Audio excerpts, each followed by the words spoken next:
الايام اللي فاتت حصلت دوشه كبيره عن العلامه الزرقاء اللي كانت موجوده على حسابات المشاهير على تويتر واختفت فجاه.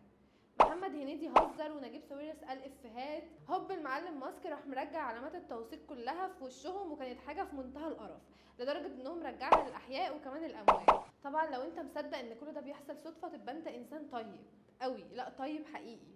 لان انا ببساطه مش في سايبر مناجوه والدنيا سايبه حبتين، او ان مدير الشفت بتاع بالليل في تويتر كان بيعايد ومش فاضي في حكايه العلامات دي فلتت من ايده.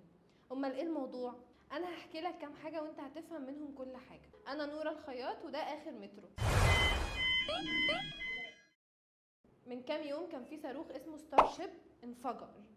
الصاروخ ده كان ملك ايلون ماسك. بعدها ايلون ماسك وجه الشكر لفريق العمل بتاع الصاروخ وقال لهم عاش يا وحش. قبلها ماسك كان اعلن عن صناعه سياره غير قابله للكسر مهما عملت فيها، لكنها في اول اختبار اهبل ازازها اتكسر. قام ايلون ماسك قال عادي جدا بتحصل يعني يا كابتن. سؤال بقى، هل ايلون ماسك اهبل عشان كل ده يحصل وهو مش قادر يتصرف؟ يعني هل يعقل ان حماده صاحب السايبر اللي تحت بيتكم يكون مسيطر على شبكه النت المركزي وماسكها من حديد، وايلون ماسك مش عارف يحافظ على اكونتات تويتر ومش عارف ينتج صناعات محترمه؟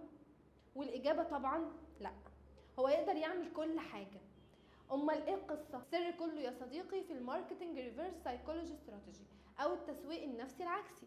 يعني انا بعمل حاجه سلبيه لكني متاكد تماما انها هتكون في مصلحتي انا في النهايه، لانها هتثير عندك الفضول زي ما حصل مع ايلون ماسك، او تثير عندك التعاطف زي ما حصل مع المصور اللي صور قصر المغنيه العالميه باربرا سترايسند فرفعت ضده دعوى قضائيه. وقتها الناس تعاطفوا معاه جدا وزادت المشاهدات والشير على الصور دي تحديدا. المهم ما تخليش حد يلعبك ويشغلك عنده لوحة اعلانات وتقعد تتكلم عليه كتير. اعمل زينا كده واوعى تجيب سيرة ايلون ماسك عشان ما يتشهرش.